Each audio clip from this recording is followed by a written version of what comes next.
I wanted to tell you what happened to me walking in. I'm walking in, and I see this guy in the lobby, so being cordial, I said, hey, how's it going? Do you know this guy whipped out a 20 and handed it to me? Hey! Now, who here would like to know what this guy looks like? Any of you like to go find him? Oh, yeah. Oh, Yeah, okay. Let me describe him. He's got 2 eyes, and 2 ears, and 1 nose. All right, well, let me get a little more detail. So he's got brown hair, and he's kind of short. You probably couldn't pick him out of a police lineup, could you, with that description? Well, this is how we build systems here at Verizon and probably many places. Bunch of smart people sit in a room and they talk for hours at what they think it should look like. They go on and on about different features, but no one really knows. I had a project like this myself and finally got fed up with it. So I pulled out my paper, I pulled out my box of crayons, you know, the 64 pack. It's got all the cool colors, right? Like inchworm green and fuzzy wuzzy brown and a pencil sharpener on the back. I love looking at that too. You know, you look at the box of crayons, I almost didn't want to touch them when I was a kid. Just looking at that array of colors, it's visual. It just captures your attention. But enough of that.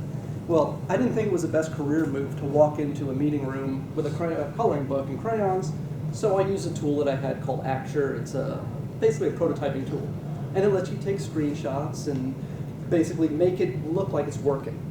So in doing this, I built the prototype, I built the vision, and I showed it to the end user. He was like, oh, that's great, that's what I want. And we refined it a little bit.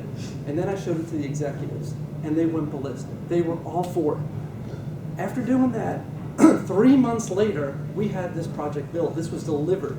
Now, I don't know if folks are familiar with IT and getting things built, but to go from inception to delivery in 3 months is incredible. Okay? Now, how did that work for me? Well, personally, it was dumb luck. Okay, I didn't know this at the time, but it's actually a thing called the croc brain.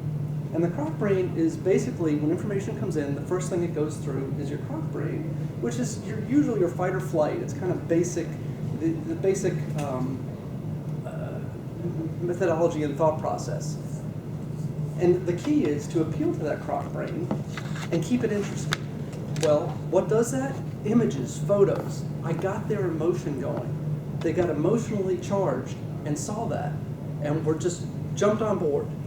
Now, an approach like this works well for personal things as well. Goal setting, for example. Many people set goals. I'm actually pretty bad at it, but a lot of people set goals. What do they usually do? They'll pull out an index card and they'll write on the index card, you know, take an example, want to lose weight. Okay, so you want to lose weight, you write on the index card, lose 20 pounds by my reunion, and they post it on their mirror in the bathroom. Well, I had a realization just the other day. I came out of my bathroom, and there's this nice plaque, you know, that someone had given us mounted on the wall.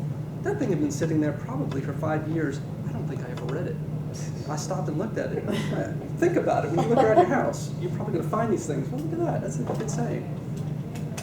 The point is that really, that's not going to move you. What you need are pictures. Something that will actually motivate you. Now, go find a picture of yourself 10 years ago. Or maybe you're never where you wanted to be. Find someone that you'd like to aspire to. Put that on the mirror and hit that croc brain, because you don't have a whole lot of time as you walk by, and you'll get that emotion. Now, what happens when we get the emotion going, when you see that and you can actually visualize something? Basically, there are neurons, a neuron path in your brain that tells you that, hey, it's possible to reach this goal. I can actually hit this goal. And basically you'll find, your subconscious will find ways to reach that, getting through the croc brain. Now, goal setting, I feel, is like pitching. You know, when I talk to you about pitching executives. I talk to you about setting goals, and they really are very similar. You're basically pitching either to yourself or the executives, trying to get yourself convinced to do something. So really it comes down to sales. We're all salespeople. You're either selling to your children, trying to teach them the right thing to do. You're doing like I did, selling to executives. You're trying to sell to your spouse, try to sell that idea about going on a trip. Go with the brochures, don't just come up with the idea.